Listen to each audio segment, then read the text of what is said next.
ladies and gentlemen, and welcome to another Confucius Institute for Business London public lecture. I think it's the third one we've had so far this term, and it's one that actually I've been particularly looking forward to hearing. I was actually going to be having a relaxing time in the audience, and Professor Daniquois sends his apologies. He was going to be the chair for tonight's lecture. Unfortunately, for personal reasons, he's not able to make it. So I've stepped in. I'm Nick Byrne. I'm the UK director of the Confucius Institute for Business London, and I'm also the director of the LSE Language Centre. So my business very much is languages. We are extremely lucky and very privileged to have Stephen Perry with us tonight. I've met Stephen Perry a few times before, admired him from afar, but also particularly admired what he's done. It has on the screen behind me, Chairman 48 Group Club, which sounds sort of part Playboy Mansion and part Cold War. I don't know, there's something, I can't quite get my mind around that. But it is actually, and I know that Stephen's going to explain this, it's one of the key organisations that were set up in the late 40s and 50s to really bring worlds together, bring people together, bring ideas together, and people together that weren't really happy with having mental walls and sometimes real walls going between people and ideas.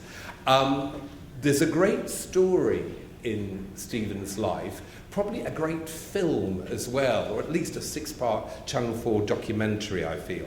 But there are images and stories. If you do your Google trip, there's some amazing stories in it between himself, China, his father, people, places, faces that I've seen as I was growing up. And there are some really, really interesting stories to be told. And I think that's very, very important, that although we're all fascinated by China today, the business, how to do business with China, the politics, the money, will they rescue Europe or not? Will there be a Europe to rescue? And is Berlusconi still there in power or not? Who can tell? I have a Berlusconi alarm on my watch, by the way, so if he resigns, I'll let you know at the end of the evening. But there is far more to that. There's a whole physical, spiritual, mental connection with China. And I think what we're very lucky with Stephen today, he's going to be giving really strong facts and figures and ideas about how we should be doing business with China and what we should be doing. But what you've got with Stephen is all this information and hardcore facts really filtered through a tremendous connection, a personal and spiritual connection with the country. And I think actually a connection that has a lot of affection and a lot of love for there. So I think this personal idea is something very, very special, and I'm very, very glad that we're going to share it tonight. A few facts and figures. I think that we have someone with us who is a UCL person through and through, and I know that we forgive him for this. There's nothing wrong whatsoever with that. He is chair of the London Export Corporation Limited, which again has a long history in dealing with China, and one again that we should be interested to hear. Background as a lawyer, but I think as well actually your background as an adventurer. I think that you are an inspiration, and could be, to people who, I think, students, graduates, that need to be more adventurous, that want to actually take routes that are not direct. And I think having people like you, huge success stories, talk at events like these is very, very important, because you show that sometimes the most interesting journeys in life are the most surprising and the most complicated. So I know you're going to give us a talk, a lecture first, and then we're going to go out into a bit of Q&A and questions from the floor. But in the meantime, a very, very warm welcome to Stephen Perry.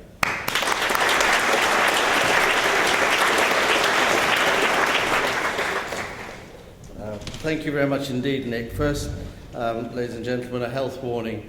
I was told that this was a serious event, and that I should give a fairly long speech. So any of you who might want to go for a break, do it now, because I'm going to be talking for about 40 minutes, something like that, so please do that. And can I say how nice it is to be here at the LSE?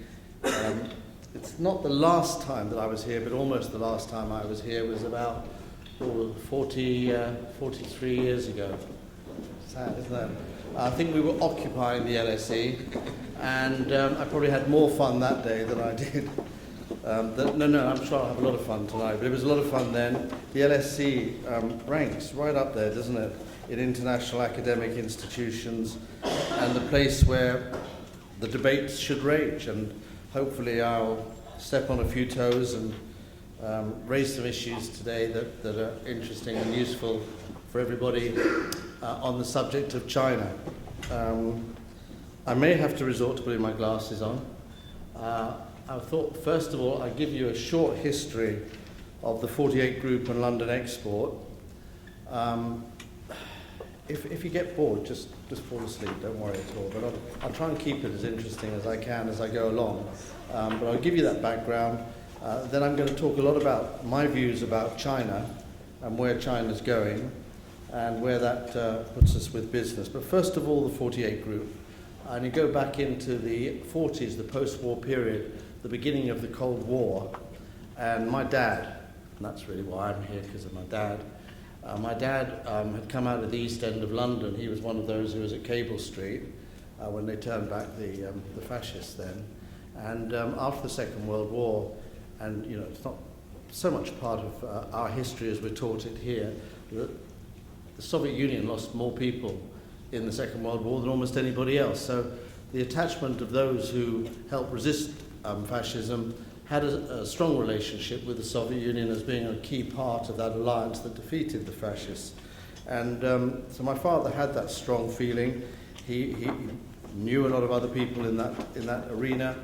And when the Cold War started to come on, three very significant professors in Cambridge, one was called Joseph Needham, who wrote The Science and Civilization of China, brilliant academic. I don't recommend to you to read all 24 of the volumes that he wrote about the science and civilization of China, but if you want to hear about a man who knows his China, it was Joseph Needham, who taught himself Chinese and was considered the greatest scholar since Erasmus in his work on China. The other two were Professor Joan Robinson and Geoffrey Kahn. These were two world-renowned economist professors who were the main resources for Keynes in what he wrote and became very important. So these three profound professors invited my father to dinner, and gosh, that was a step for him, a guy from the East End of London who left school when he was 14. He was pretty bright though and pretty articulate, but he went for dinner, and at that dinner he met a very articulate Chinese who'd spent most of his life in America, actually, on Wall Street, but had gone back to help the communist victory in 1949 and stayed on and become a member of the Zhou Enlai's personal staff. He'd come out to try and help rebuild China's foreign trade, and they all talked to my father about the oncoming Cold War and the importance of building trade links. And you kind of go forward from there. There was eventually a conference called in Moscow in 1952, almost 60 years ago now, in April, when a number of countries got together, all under the banners of the Councils for Promotion of International Trade, to try and maintain trade links against the oncoming Cold War. And there again, my father met the Chinese delegation. That's a nice little aside. At the end of it, they were so impressed by him, they invited him to go to Beijing. My mother was pregnant with my younger brother. And he said he couldn't, he had to go home. And they said, was there anybody else you could get to come? And the whole British delegation had other things to do, they had to get back. And eventually he went around, he found two Canadians who would pick up the tickets and go to Beijing. One of them was Pierre Trudeau. Interesting little anecdote. But anyway, so the Moscow Economic Conference happened. He came back, told my mother he was going to stop his business and start trade with the East and with China. And they started London Export Corporation in July '52. They signed the first trade agreement with China. A year later, he took 18 business people to Beijing in what became known as the Icebreaker Mission. The next year, the British Council for Promotion of International Trade created the 48 Group, which then went on for the next many years, organizing trade missions to and from China and building trade with China. I became chairman after merging with the government organization to form the China-Britain Business Council, of which I'm founding vice chairman. The 48 Group Club was formed, which was, had a wider brief for promoting positive relations with China, and I became chairman of that just after our wonderful governor, Chris Patten, decided to take on China. I thought it was about time I took on a more public role, and boy, that was an interesting period, but that's another story we'll come to some other time. So we had the 48 Group Club born at that time, about 92, 93, and that's what I'm chairman of. The company that I'm chairman of, London Export Corporation Limited, was founded by my father back in 52, well, actually 51. I worked part-time for many years, and my first full-time work after being president of UCL, that great institution in London, after being at UCL, I went on to join my father full-time. I was sent immediately to America to put together with others the first deals between China and America. That was my first real big business deal, selling cotton, polyester and chemicals to China from the United States in 1971 too. We were big commodity traders. I have a long background in commodity trading. We had consumer goods distribution companies in Europe, which I ran. And I did put together the first trade for technology deals with China. Sounds like I'm trying to promote myself here, doesn't it? Then the first domestic joint venture ever in China was something that I organized and created. I organized the development of porcelain from China to the United States dinnerware market, helped the state of Missouri open up trade links and air routes with China in more recent times, and some recent deals in Africa. Why am I saying that? It's not because I'm particularly impressed by myself, but it gives you some idea of who I am and what I do. So against this background, and I read a bit more here now than just speak openly, so I hope up there you don't think I'm ignoring you because I'm looking down. I'm watching you to make sure you don't fall asleep. But anyway, against this background, what do I think are the challenges and opportunities of trade and investment with China? What follows is my personal opinion, and not that of the 48 Group Club or London Export Corporation. I want to approach this, and I hope it's coming across clear. Yeah? I want to approach this by examining the motivating factors in Chinese policy, the main forms of economic development they have, are, and will undertake, the implications for foreign trade, the implications for doing business with China. For me, everything about China is politics first. So understand the politics, the policy, then you can get the implementation afterwards. I will suggest in conclusion that China, the market, is a competitive, transitional market made easy only for those bringing what China is deficient in. The companies that do well are those who offer and can provide what the Chinese need, can buy effectively from China, or can offer the Chinese a way to access what they need on the world stage. The Chinese are unusual in the world as they have a tight hold on the forms and styles of demand. Sometimes this is misunderstood as reactionary central planning or just straight conservatism. It's not. China is very open to the modern world and change, but China is also very careful to use its resources for what it needs as its priorities. One company with whom I've been associated have been able to help China access production of agricultural products in Africa. This has created benefits to its knowledge and relationship in China. Most importantly, perhaps, it's enabled this company to see the future trend of China in Africa and see how the future structure of this industry will change over the next 10 to 15 years. Engagement with China has a variety of different meanings. China is a nervous yet bold country. They know they have a long, long way to go and they have huge challenges, but they will go on along the course they have set for themselves. China is quite focused and well researched and planned, spends its money fairly carefully.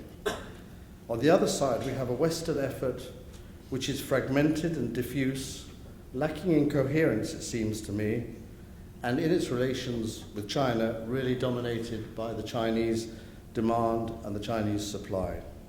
By this I mean, again, those companies that are doing well in China are basically those that are operating in areas the Chinese want them to be in. Examples of this are Boeing, Airbus, Rolls-Royce, Tesco's. There are many areas and companies operating successfully in China in areas where the Chinese still have need. Doing business with China successfully depends upon identifying Chinese policy, its future trends, and finding ways to work with that. So first, I suggest we need to understand the core drivers of Chinese policy. The two that I focus on are my choice and arise from my experience. I could find references, but I'm not an academic. These are just my starting points. The first one is population. The Chinese have been developing their country and economy in a systematic way in the first 30 years. They secured their borders, created stability, developed a nation state, and built the basic structure of the nation. And this was despite upheavals, mistakes, and setbacks. Mao encouraged, as a part of their policies, to increase China's population to stay the largest in the world, that could build a new agricultural base that could feed their people based on manual labor and relatively minor amounts of mechanization. He also felt that the Korean War showed him the intent of the West to invade China and eliminate communism. So he decided to build the largest army in the world. In those days, that was basically about guerrilla war and was about sheer numbers. These were the reasons why China has a population by 1978 3 times the size they could cope with, and required them to introduce the one-child policy at 1.2 billion. They were badly overstretched. At 1.6 billion, they would have cracked.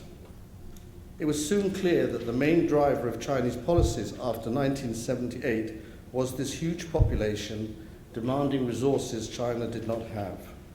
The incoming government led by Deng knew they had to move fast to clothe, feed and house, educate and take care of this huge population. As we now know, millions were living in serious poverty, and that could only get worse. There was no choice of politics.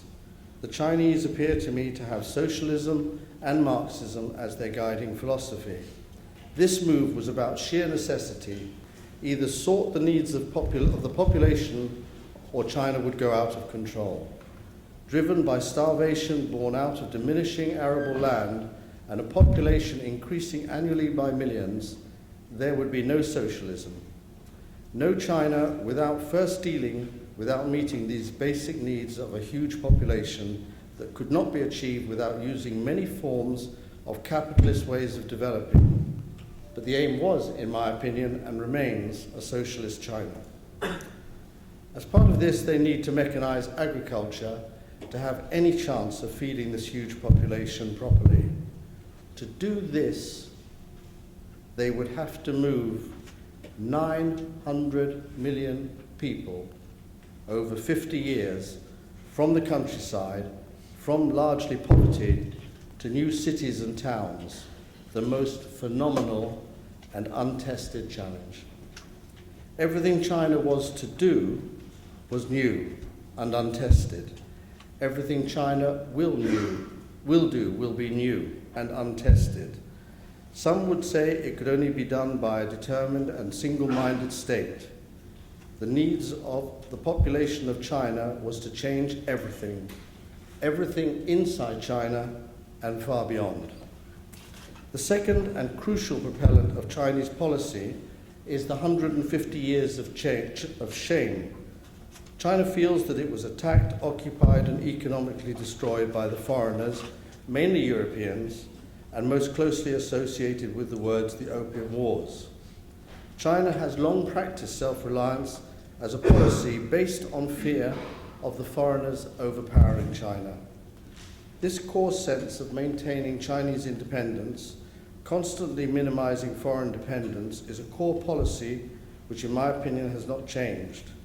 Only its interpretation has changed as China has become dependent in different ways on outside fulfillment of needs such as energy, raw materials, and technology.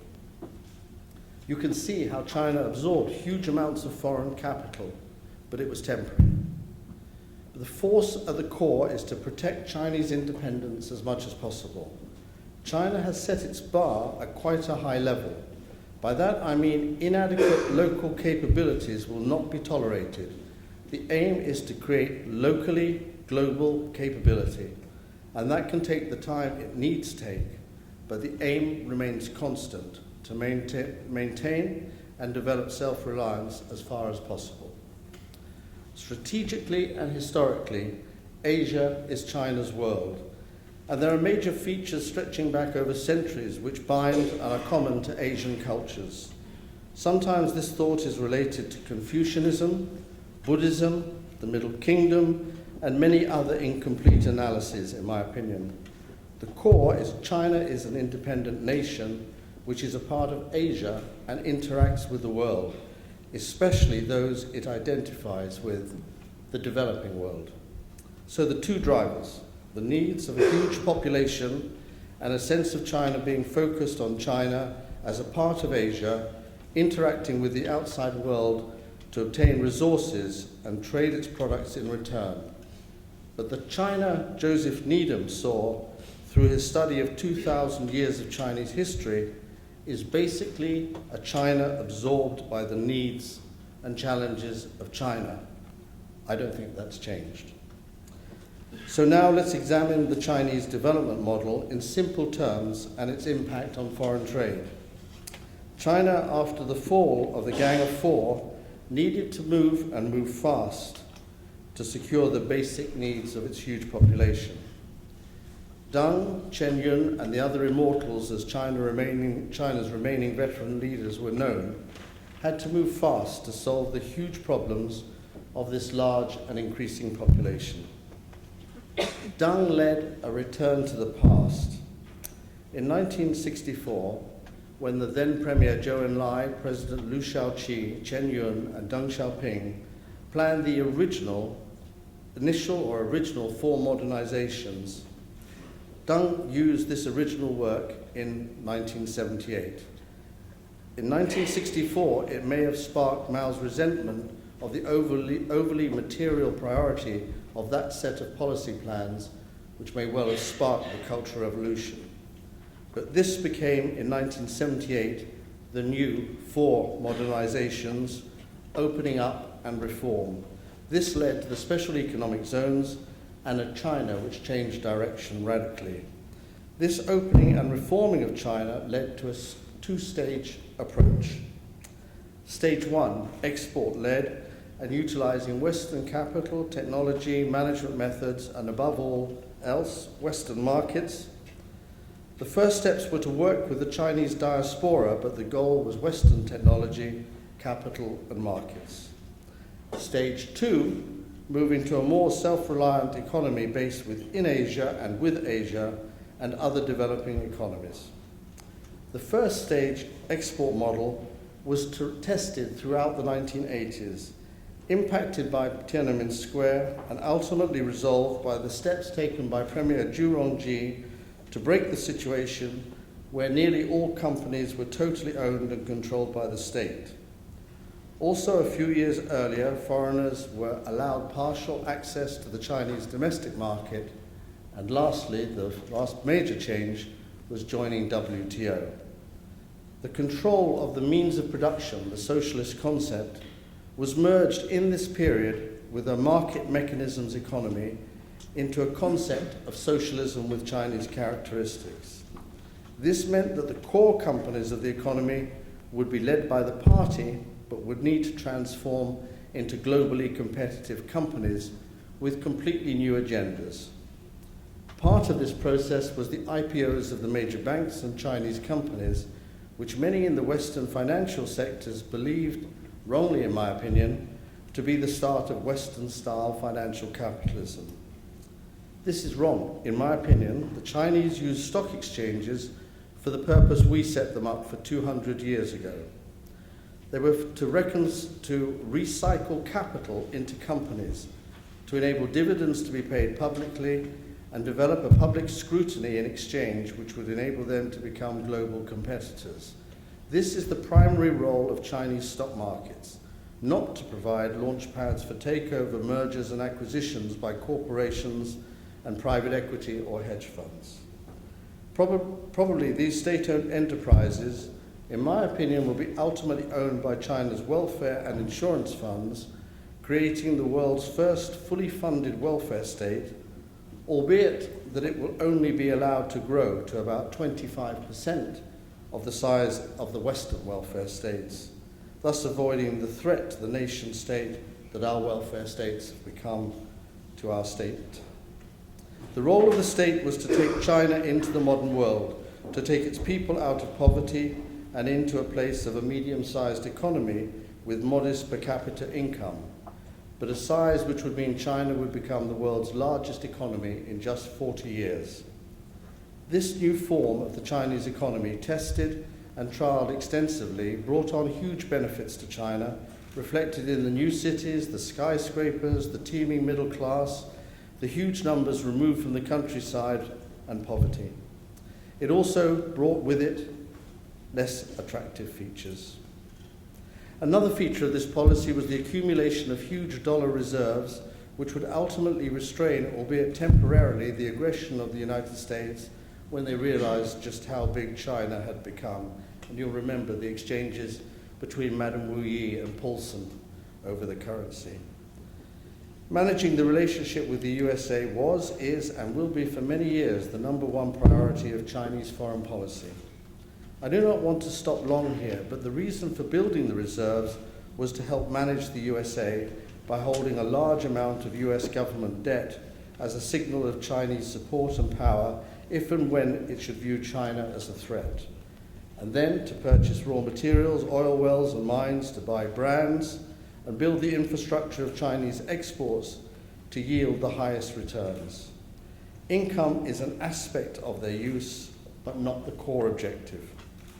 Using WTO to build exports was critical, but so was another feature that the Chinese leadership had understood.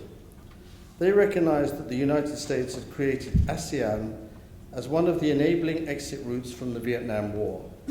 They had conceded their low-end manufacturing market to avoid those ASEAN countries falling prey to a potential communist appeal to the poverty-stricken people who populated those countries at that time. They enabled those countries to grow fast, the tigers, and they were the source of the USA deficit with Asia. China just attracted the Asian exporters and enabled them to complete their assembly and production more cheaply in China and export from China. China learnt from ASEAN, worked with ASEAN, and learnt from the humbling of ASEAN in 1998 and from the humbling of Japan 20 years earlier, famously remembered as a product of the Plaza Accord, when Japan mistakenly, I think in Chinese views, agreed to a major change in its currency rates. China took the deficits of Japan, Taiwan, South Korea, and ASEAN into the growing deficit of China's trade with the USA and Europe. Not a new deficit, just moved geographically to China as the last point of export. Much of the content came from outside China and still does. So the big export drive from China, which started in 1992, 1993, and culminated in trade battles in 2004 to the present, have to be understood in this context. This is very well illustrated by Professor Danny Kwa, who's analysed the numbers that, in my opinion, prove this point. But this was only a stage in China's development. As early as 2002, China was beginning to experiment with stage 2, and the move towards a domestic-driven economy was underway. Tested and trialled, as the Chinese do, through to 2009, summed up in 2010, it was formalized, this move towards a more domestic economy, into its first major phase, the current 5-year plan, which sees China moving from low-cost exports up the value chain and beginning to develop a deep domestic market. The engines of growth will be domestic demand instead of exports, and consumption, and exports would and will move up the value chain. This will take another 10 years at least to achieve. During this time, China will adjust and develop its currency and capital markets. This is what will determine the rate of the renminbi, not demands from outside. The next 5-year plan, 2016 to 2020, will see this consolidated, and that is when China's trade with the West will be fully overtaken by China's trade with Asia, Africa, and South America. China's stall is set for South-South, and their aims are not imperial, but to make China work as a medium-sized, middle-income economy, to be in consort with those who have similar objectives and needs, with those who have the resources China needs, and who are facing similar challenges of development away from poverty. So, part 3, the implications for China's foreign trade. The Chinese have become the biggest buyers of raw materials from the developing world and are developing balancing exports of manufactured goods in the other direction. This will be increasingly the main feature of China's trade. This means China's trade with Africa, Central Asia, South America is on the increase.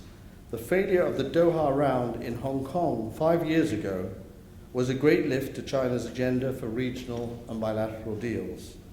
China's work with ASEAN was a major priority, but a lack of coherence in ASEAN, combining with mixed motives of some countries, has led China to focus more on the Shanghai Cooperation Organization nations. For those of you not familiar with the Shanghai Cooperation Organization, it was established when the Bush administration announced it was going to move the focus of its attention into Central Asia, and the war in Afghanistan started. The Chinese convened the Central Asian states together with Russia to form the Shanghai Cooperation Organization, and it has developed into a major security and developing now into a major trading bloc. And that's all the central stand countries with Russia. And at meetings of the SCO, countries like India and South Korea, people like that attend as well. It's a very big and major force in the world and not very well known outside those who study Central Asia. But the China began to focus, as I say, a little bit away from ASEAN, more on SCO and the BRIC nations, which I'm sure everybody here is familiar with. But these are the bigger economic nations. This is where China's trade priorities are, and with Africa and South America, and where the impact and opportunities exist for Western nations wanting to do long-term business with China. I'll come back to this. It's not China the market anymore, it's China the global partner. While there are those who would argue for containing China or even managing China in the more extreme wings, the reality is that trying to undermine China in ASEAN or North Africa will lead to conflicts as undermining to us all as the Euro problem is to the whole world. China will maintain a major business with the West for a variety of reasons. They need the West to be locked in with them, interdependent and closely connected. China knows it has to work with the West for the foreseeable future, but it will support regional and other structures, as well as old institutions such as the IMF and the World Bank. China knows that the West will stay powerful and influential for many decades to come, if not permanently. So China will remain involved and committed with the West. Germany has found ways to marry these disconnects and build a very vibrant trade with China. Is it just because they kept and enhanced their manufacturing industries and we went to financial and other services instead? I would say that Germany represents the accepting face of Western power, welcoming new entrants and helping them, while taking economic benefit along the way. They apply this not only to China, but also to Russia. We could do the same, but for the moment, I would say controversially, we are locked into our special relationship with the United States, from which we've had great benefit, which finds us closer to the position of the United States, which is said clearly by the United States not to tolerate the rise of a China or any nation that may challenge the USA's domination of the world. That leaves us somewhat exposed to the risks of failure of that approach, and not able to access many of the benefits of the alternatives. In 1971, when the USA surprised us by opening political relations with China, they did surprise us, The Chinese rewarded the United States with big business deals. I know, I did many of them. The British followed a short time later, but lacked the rewards of being first. But there is, in my opinion, plenty in China that we could be profiting from, despite the argument of lack of complementariness. We could dissect the Chinese 5-year plan and find areas where we could be one of China's key global partners. Areas such as electric cars, wind and other alternative energies, high-speed trains. These are all key priorities for China, where we could have very sophisticated joint approaches. We might be the junior partner due to the differing sizes of our markets and resources, but we are innovative people. The competition of being China's long-term partner is underway, and countries like Germany are well ahead of the United States and other countries. Other countries show more relevance, but we have national advantages which we can play. We have a great deal of common ground with China, apart from our shared membership of the Security Council. We have extensive presences and experience in many areas of the world China wants and needs to prioritize relations with. We are also a major global financial market with extensive experience in international capital. Some of China's needs for increased markets, acquiring brands and oil wells and mines, will have to be achieved through corporate acquisition. London is an excellent place for China to work from. London, with 300 years of stability and financial expertise, could unfold a role for partnership with China, but not if it constantly criticizes China.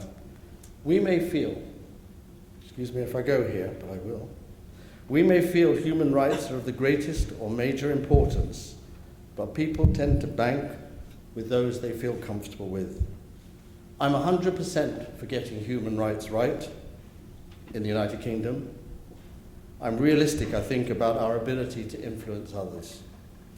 Turning to companies that will succeed in China, it will continue to be those who have what China lacks, be it airplanes or retailing expertise. Where China is weak, there is real opportunity. Where China is strong, there is a need to go the global route. Helping China engage with new markets in Africa and South America and Asia in exchange for better access to the Chinese market. I'll give you an example. There are companies that do major business in China in industries like sugar or other industries like that. Lots of operations, they can't make much profit. They have extensive operations outside China in places like Africa, South America. If they were able to offer China access to those markets in Africa and Asia in exchange for a better leverage on their operations inside China, they would find that their position inside China would improve and their knowledge and relationships with China would be transformed. Companies that are increasingly higher up the product chain will continue to find China an attractive source of goods. But much of China's low-end exports will move from China to the developing world. Much of China's exports to the USA and Europe will be done increasingly from other countries by the Chinese working from, in, and with those countries, increasingly in Africa and Asia and South America, in my opinion. No major company can afford not to have a major strategic approach and partnership with China, but how to form it? Most have determined they need a major Chinese part to their businesses, but most send off a top person to build a China business. They think a good relationship with China is having a plant in China, operations in China, usually with not very much profit, and their CEO or chairman going once or twice a year to China. That is too narrow an approach. Companies must absorb at the highest levels the realities of China's major and global plans. They need to get China, to understand China. They need to develop strategies for China that recognize China as a global force and not as a simple single country market. Governments and companies need to understand that profit is rarely the key motivating factor for Chinese companies or the Chinese government. Although Chinese are very determined to get the best deals, China's plans are much broader and wider than mere short-term profit. And finding the way to synchronize these different approaches can only be started when you understand the difference exists. The recent events with the collapse of the USA financial market and the crisis of the euro show that the world is forever interconnected and interdependent. The problems of the euro need all nations' involvement to solve. But whilst this all shows the global interconnectedness, the reality is that the business world needs to up its game with China and become intimate at the highest and all levels with Chinese business. From this will develop the real business gains that can create prosperity and jobs for us and China. From this, we can create the basis for living as equals in a multipolar world with structures that can manage the future forms and powers of the globe, and they're going to change enormously. It's an exchange of helping China get where it needs to get in exchange for economic benefits and political reassurances for us. This works if it's all truly mutually beneficial. The UK needs to get China and develop a real plan for China with China. How will we know we're getting it? When our leading politicians start to find the time to spend serious time in China, to get discussions beyond 2-hour exchanges, when our corporate leaders are increasingly chosen because they have spent years learning the business in Asia. When these two things happen, we will be able to significantly increase our share of China's fast-growing foreign trade and investment. The man who built Prudential's business in China is working in Hong Kong. He should be working in London, but he's working in Hong Kong. When we work out how to get China at a government level and a business level, we would then have the basis for a grand deal with China, maybe a special relationship with China. We don't need to choose between the United States and China. We can work with both. I'm confident that we will get there because over the decades, over the centuries, the British have found their ways through innovation to work out how to be important and punch above our weight, but we still got some way to go. I hope I've opened enough different aspects of my experiences and thoughts that will serve as the basis for a question and answer session. It did take a bit long, didn't I? Thank you very much.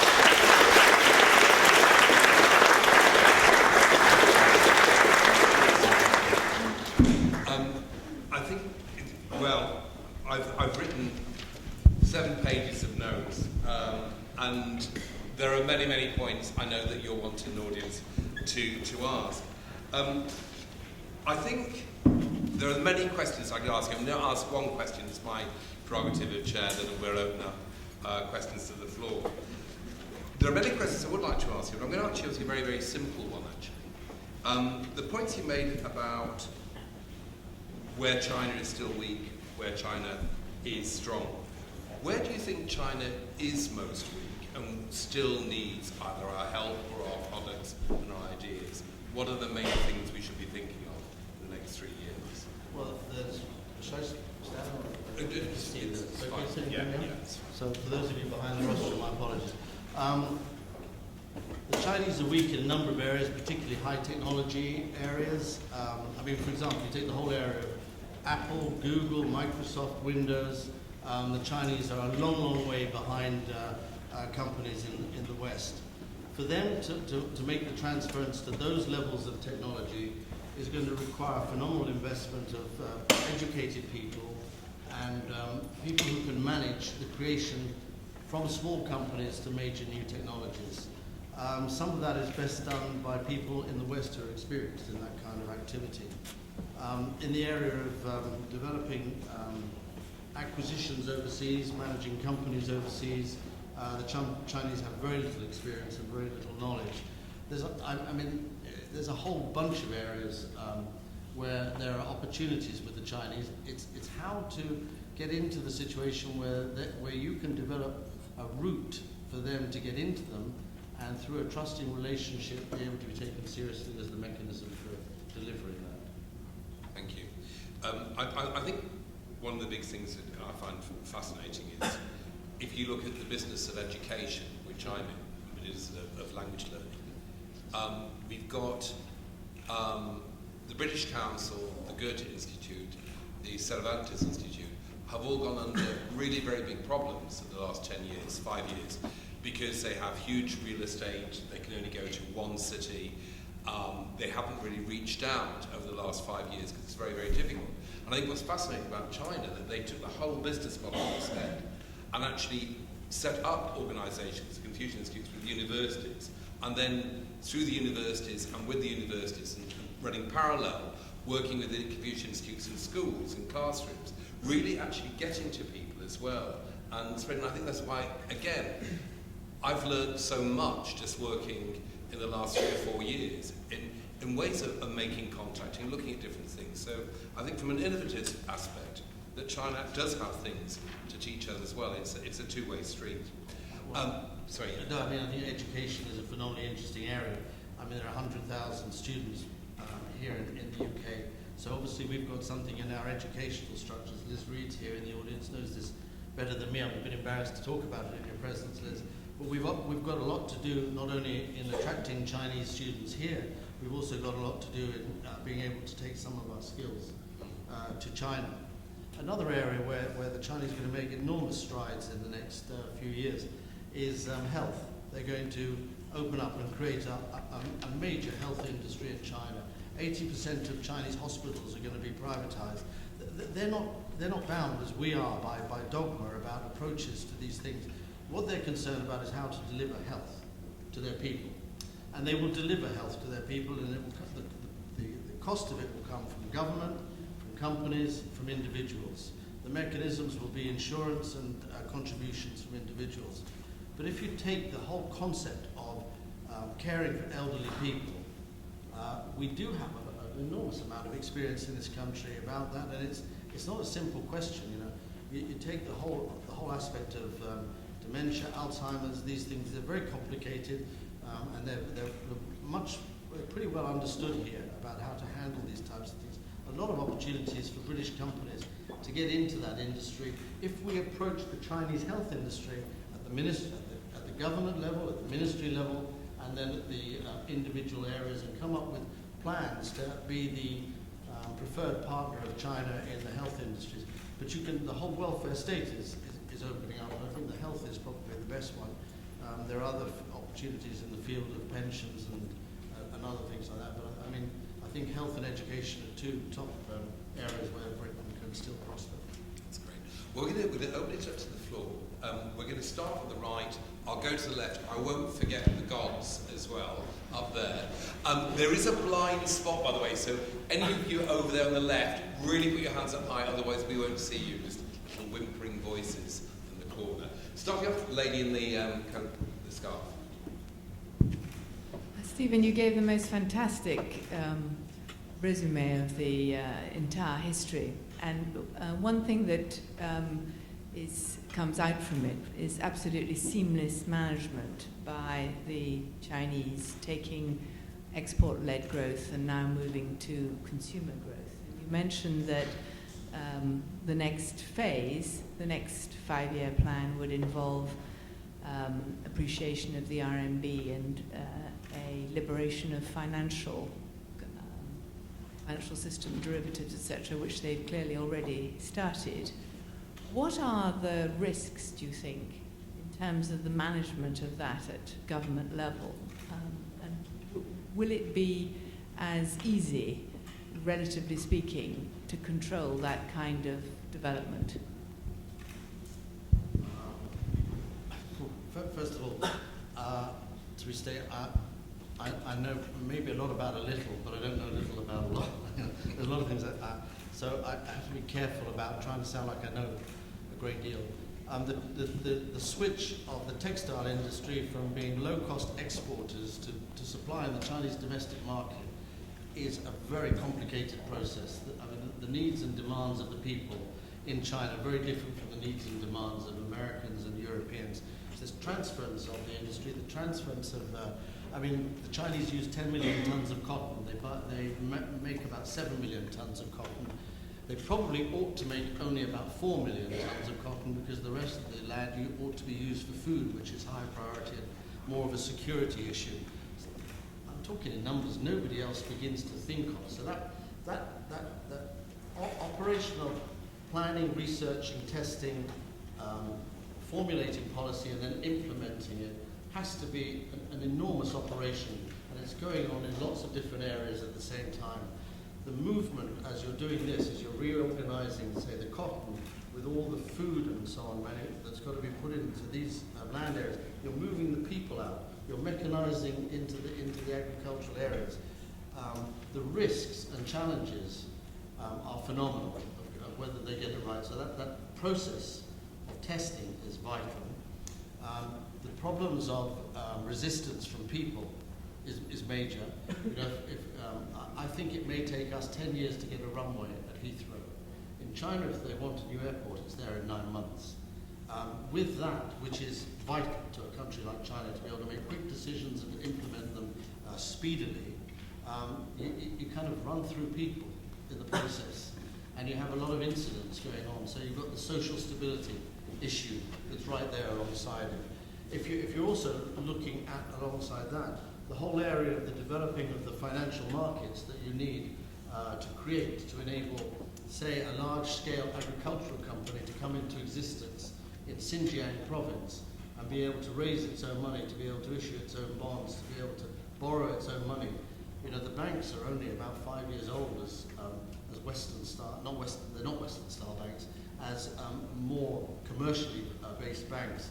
For them to understand the impact of crops and the weather on those loans is, and not having to run the whole time to the state planning mechanism to back up those loans. So the way in which this financial structure will evolve, so that at the end of the day you've got these big corporations operating in an integrated way through some form of a government structure being planned and mobilized from the party structure behind it.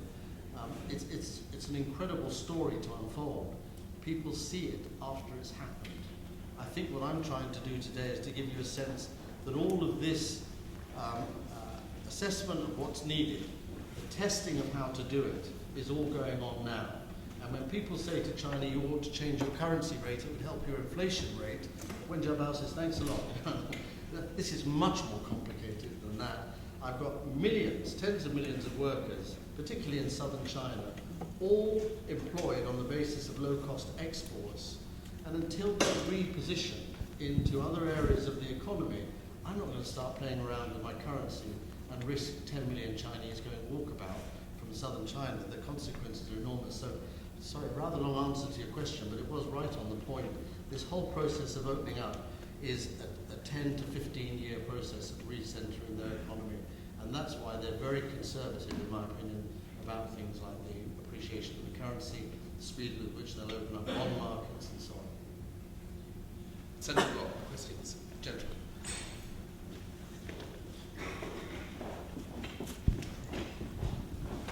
Well, thank you for your lecture. Could you tell us about the role of corruption and bribery in doing business in China? According to a recent article in Economist, China has the highest rating among top 30 economies in the world in terms of corruption. And what kind of corruption transactions you could meet there? For example, it could be of share of business or illegal obtaining of license, such kind of things. Thank you. Nobody knows the answer to your question. Nobody.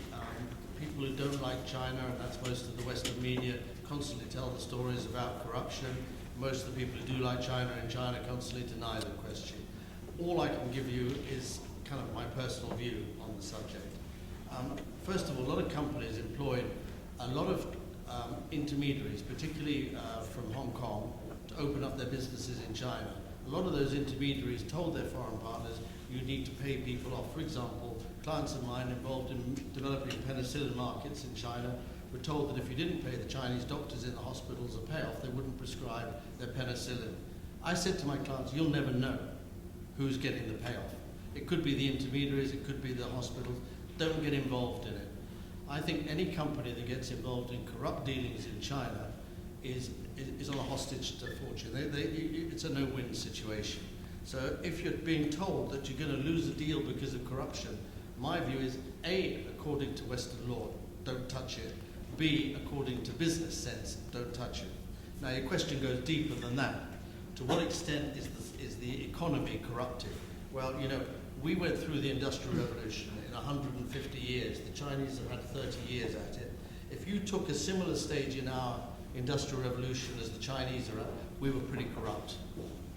And we didn't have democratic government either. So you have to understand that these things are the product of change, development, education, and a number of things. So if you went into the towns, you'll find corruption is going to be around the place because people with power don't get paid a lot, and therefore you can pay them off. Is corruption a major problem in China? I personally don't think so. You hear, of course, don't you, that the children of the leaders are very corrupt and taking all the money, and they're getting all the plum opportunities. I don't think that's the case. I think the Communist Party is evolving more into a kind of a ruling elite, more like our British establishment or other ruling elites in a lot of different countries. I don't think that's necessarily negative or dangerous if it provides stability and the opportunity for the development to occur so that the 900 million, 1 billion can develop and get out of poverty and get a good life. Then if that's the model they're going to follow, then we need to understand that. But yes, there is corruption, but I'd say to anybody who come across it, walk away from it because it ain't worth getting involved with. But that's the best answer I can give you. I hope it's enough. That's an answer.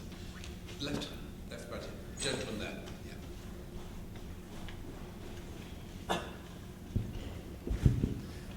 You paint a picture of China as somewhat sort of a benevolent force, perhaps even for good in the world. But I'm not so sure that you're right.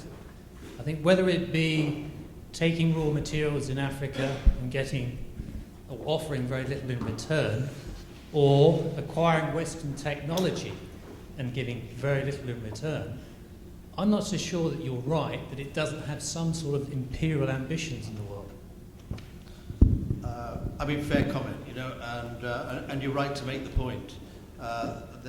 The right answer to this question arises out of debate. I think what you're asking me, really deep down, is there two different instincts in China? One which is about making China good and working with the outside world in the best way possible, and the other, a more sinister one. I think if you kind of ask the question, does the West, and does China use methods to achieve its objectives which in the cold light of day people think are wrong? Everybody does. And I'm sure the Chinese do. And I'm sure my Chinese friends who deny it to me mean it, but I'm sure they do use various methods to get what they want. I mean, that's the same, I think, with most countries and most peoples in different ways. I think your question, though, goes to something deeper. That is, will China try and rule the world? Yeah? And that is a good question, because I think unless the West gets China right fast, China will have the option to decide, and that is dangerous. I don't think we should rely on Chinese good principles and goodwill when they are the most powerful country in the world to be doing the right thing. That does not seem to me to be learning the lessons of history. So I think right now, instead of trying to fight the Chinese over currency, we ought to be saying to the Chinese, what do you want? What do we want? Can we build the relationship of trust that enables you to get what you want and for us to get what we want? Can we get more access to China? Can you get easier access to other things? And can we build this step by step and learn to work together? Now, I'm going way off beam here, but bear with me. My family has to. I think that there is a good example of this in history.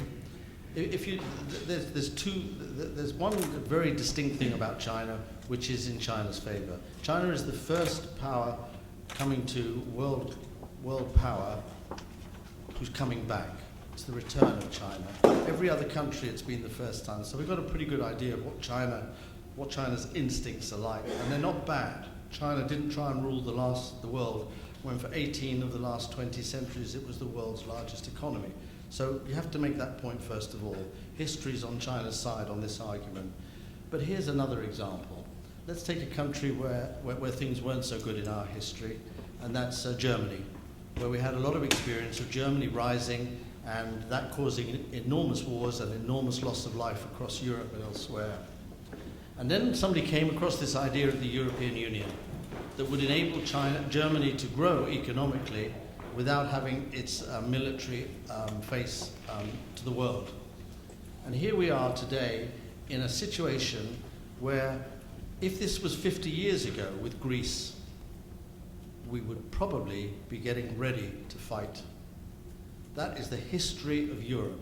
So the European Union, for whatever weaknesses people have and whatever criticisms they have, has been a mechanism which has enabled Germany to grow as a nation and become enormously powerful without threatening any of us.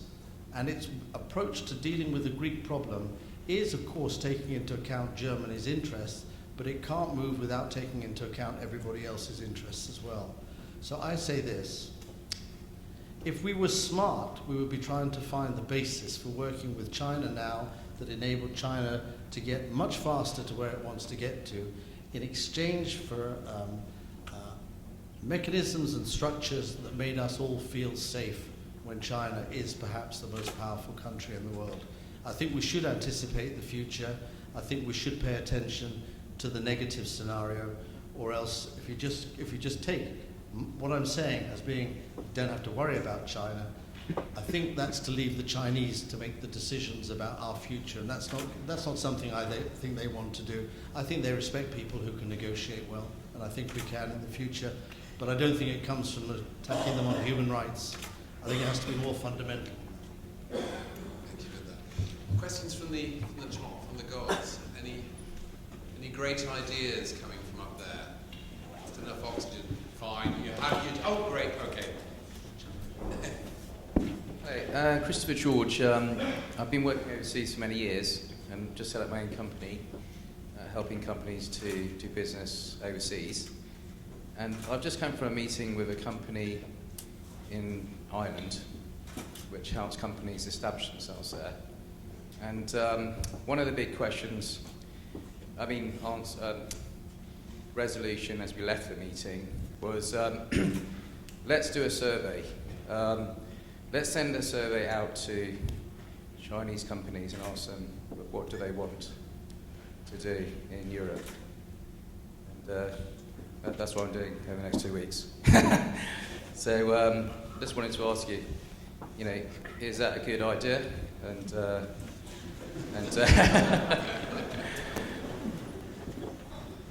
How much are you prepared to pay for the answer? I couldn't give you the answer, but I'd still charge you, don't I? You didn't say in what sector. I'm not sure whether that was particularly important. What sector you want to know what the Chinese want to do in Europe? Give me a bit of target. In general, what do the Chinese want to do in Europe? To some extent, some of the best decisions are already made by the Chinese. The Chinese are very big in Hungary. The Chinese are very big in Greece, in Germany. If you look at a map of the world, it makes more sense to be in the center of Europe than on the side of Europe. When the Koreans and the Japanese came to the UK in the 90s, it was because they could export into Europe from the UK, where they would have a good solid base and great economic advantages with a country that is extremely good on working with foreigners. So there was a lot of attractions here. In many respects, a lot of Central European countries have now opened up and are able to offer those alternatives. What do the Chinese want in Europe? The Chinese want to access, they want to get up the value chain.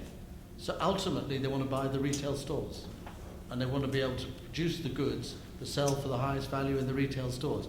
That's not because some Chinese told me that. It's because just sit there and think about it. If you're China and you've got this ability to make those kind of big calls, that's what they'd want to do.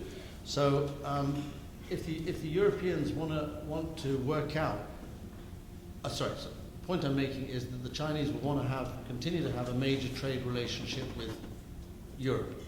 That's the first thing. So that they're going to want to be able to sell more and more higher value goods to Europe, So they will want to set up the logistics arrangements to be able to warehouse, distribute, and bring those goods in. Whether they'll want to own the airports and the ports as well. I mean, there are examples in Italy and Greece where the Chinese have bought ports. They bought airports in Germany. Whether they will or be allowed to own that's another matter. Whether they'll be allowed to buy the retailing chains that will enable them to put their goods in at higher markets, that's another question governments will have to make, including the European Commission. It's understanding that Chinese long-term plan and working out how the Chinese are going to work with it step to step. Now, if you're asking me about a small industry, that kind of answer that I've given isn't really very helpful. But I think if it's a sectoral question or it's a geographical question, try and look at what the Chinese policy would be over 10 to 15 years and then see how to position yourself in relation to the steps China will go through. But they will go through step by step where they're going to get to. Thank you. Gentleman here, and then we'll take another question from you as well. Both hands at the same time. You said in the main body of your talk about business that profit is not the key motivating factor for Chinese companies and the Chinese government. I think I understand what you mean in relation to Chinese government, but if not profit, what is the objective, the key motivating factor for business in China? And what will that be profit, or will that change in the future? I mean, it's a bit, what's that book you buy? Where's Wally, isn't it? I put that in my speech so that somebody would ask that question. I was waiting for it, thank you. What is that? Are you studying at the moment, or are you working? I'm studying. What are you studying? I'm in my last year of You're studying economics. I mean, it is. I'm glad you asked the question, and it is related to economics and where things go. And it's interesting, aren't you? St. Paul's is occupied, and some people want to throw the protesters out, and some other people are beginning to say, what's the guy who's the head of Lazard's, has been put in charge of a group of people in the city. We're beginning to ask the question whether profit should be the... Ken Costa, that's the guy. Asking the question whether profit should be the major determining factor of companies, or whether they should have a greater social objective, perhaps maintaining employment, perhaps keeping prices down. There are all numbers of ways in which companies could contribute to the social good of a country. It's a bit difficult when you're hired and fired on the basis of profits. That's not your question. The question is, what's the Chinese approach? You try and do business with the Chinese, they'll fight you over every single penny along the way. So don't get me wrong, it's not as if they're a soft touch on money. The Chinese objectives is market share, technology, acquiring brands. If you ask the head of China Telecom, what's he trying to do in Europe? Or you ask the head of Sinopec, you ask the oil companies in China, what are you trying to do? They're trying to buy oil wells around the world. They wanted to do a deal with America, to share with America in oil energy production. The Unocal deal, the Americans told them to go away. So the Chinese are now out everywhere trying to buy oil resources. They're trying to buy iron ore mines. They're trying to buy copper mines. These operations are to resource China. When they're trying to buy, in other areas, they're trying to buy distribution. They're trying to buy brand names. At the end of the day, it only holds together because there is a profit that comes from it. Of course, profit flows. Chinese companies are usually pretty profitable. But profit is not the key motive. That's why there's a constant inability of Westerners to understand the Chinese banks. Of course, they have to be sure that the people they're lending money to can service the debt, but they're also being told that there is another set of objectives why they should be providing funds to these companies to enable them to realize long-term goals. I hope that explains it adequately. Yeah? And then the lady there.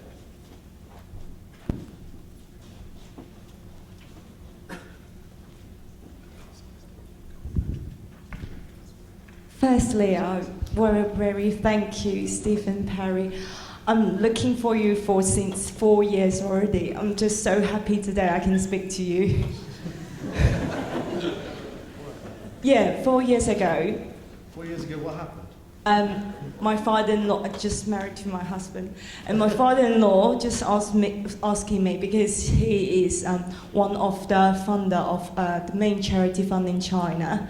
He trying to asking me to speak to you, to try have any opportunity to speak to you, to ask, are you interested to donate money to the charity fund in China?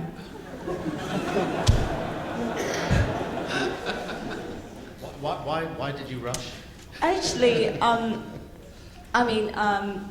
since I do lots of research about 48 group clubs, and then as everybody knows that 48 group club is an icebreaker. It's the first mover to helping China to doing a lot of trading business. So I would like to say this sort of relationship is a kind of partnership to helping each other. And then, definitely, there is a lot of problem about the charity fund in China. So trust 48 group club did donate lots of money in China through the Hong Kong way, but not directly to China. So I just wondering, as many group, in your opinion, they did donate money to China, but also through the Hong Kong way. So what do you think, and any improvement or what change will change the structure of this sort of donation? Thank you very much. And I will tell my father-in-law tonight I can speak to you now. Thank you. Jim will fix it, poor Jim.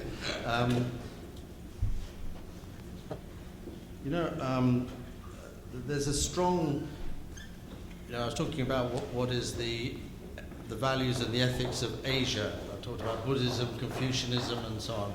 The ethical values of Europe probably come from Christianity. And in Christianity, there's a great stressing on charity, well, the Judeo-Christian religions, that charity is an essential part of being a good person, that you help others. And so we have quite a sophisticated charity structure in the West. I'm a little bit concerned as to whether all the money we give to the charities goes to the objectives or whether some of it goes to the salaries of the people working in them. Different charities give different amounts of what you give to them to the end purposes for which you think you give them. So our charities are not all 100% right, and we haven't got it 100% good. And probably they do more charitable work in America than we do here. One of the great needs we have here is to help the British Chinese community in the needs of the elderly British Chinese and some of the needs of the young. And somebody here is Eddie Chan, who's done a lot of work in this field. So the first responsibility, I think, of people supporting China is to help the British Chinese because they're our fellow citizens in this country.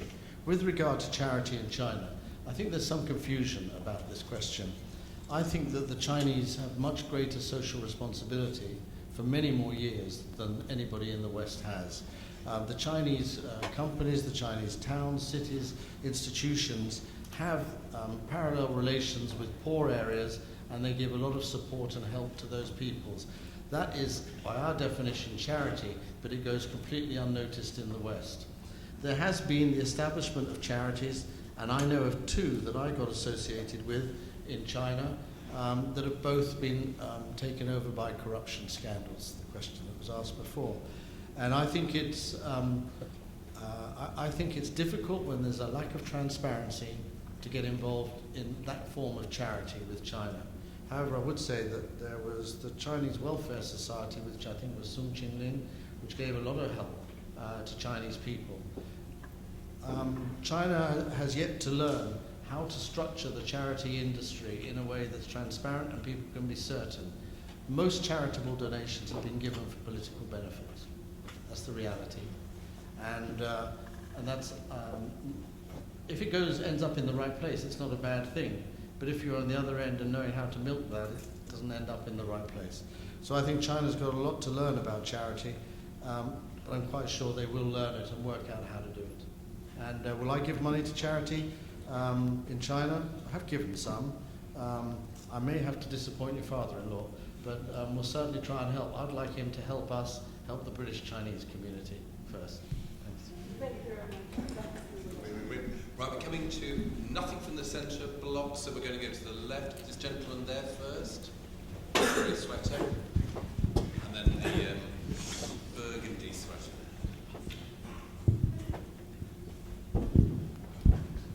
Thank you, Mr. Perry. I have a question. Please correct me if I'm wrong. I think you said 80% of Chinese hospitals will be privatized in the future. I think you said that. I hope I said it fast enough so that nobody would actually remember. Yes. I'm just wondering if that figure is too high, because from what I know, the Chinese people, the income gap is getting larger and larger. If you're considering hospitals getting privatized, people need to afford their own payment for visiting hospitals. And in Western countries, that's majorly done by buying health insurance. But I'm not sure that's the way for China, because lots of Chinese families don't have the concern to buy health insurance, and they don't really have the money to buy that insurance. So I'm just wondering how you get that figure, or what's your view on that? What are you studying? I study master in management, and I've been here for 10 years now, so I have a strong understanding. Studying? Master in management. In the health industry? No. I just want to make sure you didn't know more than me. Now I can. Let's separate some things. When the Minister of Health was here, Chinese Minister of Health was here, I asked him this question: how much does the Chinese state spend on health? How much does the American state spend on health? How much does the British state spend on health? And how much will you spend on health in 5 to 10 years' time? So his answer is America spends 18%, the United Kingdom spends 10% of GDP, China spends 5%, and that will go up to 7%. So how much that's spent on health is being determined at the central level. The mechanisms for that funding route is the one I said before, I think, which is government, companies, and individuals will provide the funding, and probably in about representative amounts. But more government funding will go to the poor than it does to others. So we've got government funding going to the poor who can't afford it. You've got company and individuals going to those who have more money. Your question to me was about the hospitals, as if there was some parallel between hospitals being privatized and the cost of hospital treatment.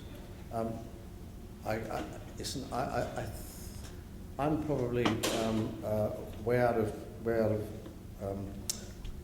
what's the word? I think it would be a good thing if a lot of hospitals in the United Kingdom were privatized, because I think the quality of the service would improve enormously if they had to respond to a competitive world. Now, some people would say that health shouldn't be a competitive force, but here you've got in China a very good example.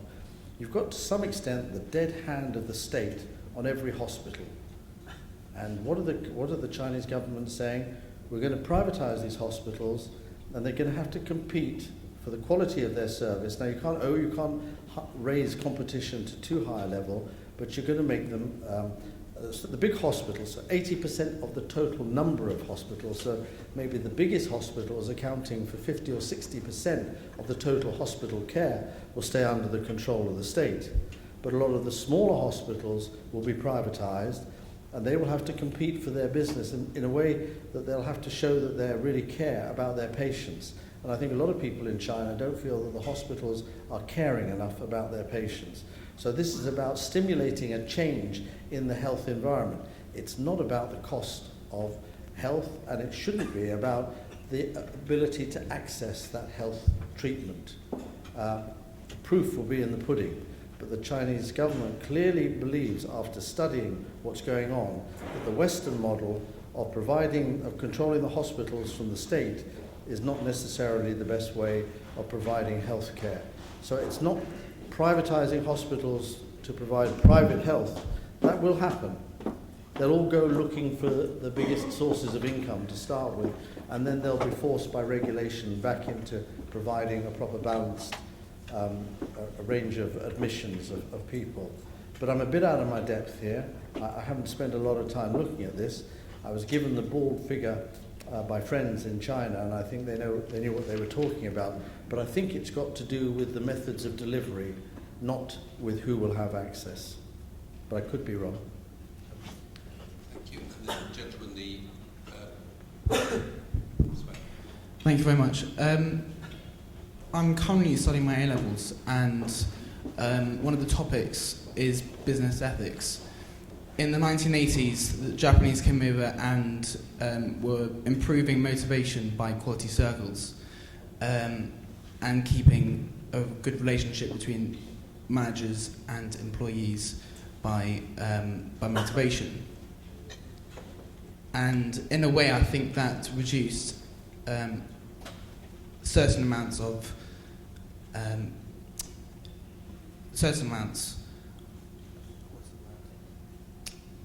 can't think a second. But it reduced controversy and yeah. And in a sense, I think if the Chinese are doing quality circles and will strengthen the relationship between the managers and employees, do you think business ethics in a sense will improve in China? What you're asking is what's the role of ethics in Chinese business, and have we got anything to learn from them on that, around that sort of subject? Some people in China say that the Chinese run their businesses like we run our democracy, and that we run our businesses like they run their government. So that means that they believe their businesses are quite consensus-driven, and well, that I can stop at that point because your point's about the businesses. I think Chinese businesses are quite old-fashioned in their hierarchical structures and in their decision-making methods. But at the same time, you've got this incredibly democratic approach to decision-making. The decisions that I talked about how to progress in China, boy, everybody can express a view, and everybody's allowed to express a view until the decision is made. Once the decision is made, then you're fighting policy, and then you're at major risk. So the process of debate in advance of a policy decision is very intensive. The Chinese are acutely aware that they've got a lot to learn about how to build proper management structures and how to build a proper mechanism for the filtration upwards and downwards of good values and good ways of behaving from a management point of view. And I think that the Chinese will draw from Confucius, from Buddhism, from all sorts, from Marxism, from socialism, from all sorts of sources to try and find the right model of structure. I find privately a lot of Chinese very resentful about their managers. On the other hand, I find some people saying my managers are very caring and very good. I think it's a product of time. I think that as they go forward, they will find that the more enlightened they are, the more successful they will be. But that doesn't necessarily have to be. So your question is right on the point. Let's watch and see what is the role of ethics in a Chinese business. I can't give you a clear answer now. Maybe it's because I don't know enough, but my sense is it's still in an early stage of evolution. Thank you. Can we have one question? Maybe the last question. Hi, you talked about in order for the West to work with China, they need to fully understand the needs of China and what is needed, what the plan, because you said that it's going to go down its course at its plan for the next 5 years. But also you talked about how it's going to be committed to the West, and also knowing that Chinese, the policy focuses on independence. How do you think that the goal of achieving independence will go astray in the future on a political sense? I don't quite follow your question. Okay, so The goal of independence will go astray because you said that it's going to be committed to the West, that China is going to be committed to the West in the future. And so do you think because they have to cooperate with Western needs that in a political sense they'll go astray from independence? It's a very complex, question, and there are people in China who spend all their time addressing this issue. Is this policy making us too dependent? Is this policy moving us too far away from committing the relationships? And you can see, let's take an example. China committed itself very strongly to a policy of working with ASEAN. ASEAN plus 1, ASEAN plus 2, ASEAN plus 3. You're familiar with that. And the Chinese, about 3 years ago, when that all started, the free trade area, they really concentrated their people on getting involved in trade with ASEAN. Then we ended up with the problems in the South China Sea with Vietnam, with the Philippines, with an Indian ship going into Vietnam and so on. You get some tensions going. So here you've got some people in China saying we were too committed to ASEAN and we began to abandon our independence, and look what happened. Now we've got ourselves in a situation where ASEAN is not quite the ally it should be. Well, to some extent, you never know where to go until you try, until you go too far, and then you get some pushback, and then you have to react to that. But I think that the problems with ASEAN are short to medium term, unless people really want to stoke it up and try and create a containment conflict with China. It's always possible. I hope it doesn't happen. I think it would be very foolish if people try to provoke conflict with China through these sorts of problems. I'm quite sure the Chinese don't want those kind of conflicts, but if they're pushed too hard on sovereignty, they will react. There's no doubt about that. It's the last thing they want, but they will react. So with the West, you know, the Chinese are always looking to see how to be involved, how to create closer relations without jeopardizing their independence. And I would put my money on China not being prepared, that if the China had to make a decision that they will improve their lot by making some concessions on independence, or that they will allow themselves to develop more slowly, they'll choose developing more slowly. Which is why I come back to the question before. If we want to develop some kind of grand bargain with China, we've got to overcome that belief that we are all as bad as those who did what they did in that 150-year period. We're not. The vast majority of Europeans and British people are good people with good values, and the Chinese and British people have good relations. But how you make those sorts of forces come to the fore, you've got to find the right stepping stones, the right experiments to show that China can concede more of its domestic market to the foreigner, and that it didn't do any harm, and that in return they got something else somewhere else which helped China, that this wasn't part of a plot. So you have to find the ways to enable this determined sense of independence, not to get in the way of peaceful development of the world. I say that, but most Chinese would be horrified that I would think that their sense of independence might threaten peace. But it can do, because you can leave yourself in a situation where others feel frustrated, angry, or don't trust you. And that is the risk China has every day with the United States. If it frustrates the United States too much, the United States has the power to hurt. And so you've got to deal with all these situations in a very sensitive way. But, I mean, there is no clear path here, unless you have something like the European Union where everybody's bound in together. Okay, thank you. We're going to, actually, Georgeton, it is bang on the money, bang on 8 o'clock. I'd just like to see, you really have delivered everything you said you would. You were looking at the problems, the challenges, the opportunities for doing business in China. I think what you've shown very, very clearly, and I've taken an awful lot from it, I know that people in the audience have, that when you're dealing with China, it's not just a market. It goes far, far more than that. And you mentioned sensitivity, you alluded to respect as well. And I think as well, the way that when you're dealing with China, that there is an insecurity in the way that China deals and looks at itself. It isn't an arrogance structure. It's far more complex. And I think that what you've shown, and why actually you're so successful in what you do, is that you have shown and continue to show this mixture of sensitivity and respect for what is something that is an amazing country, and I think is an amazing challenge for all of us. So, round of applause, please. Thank you very much.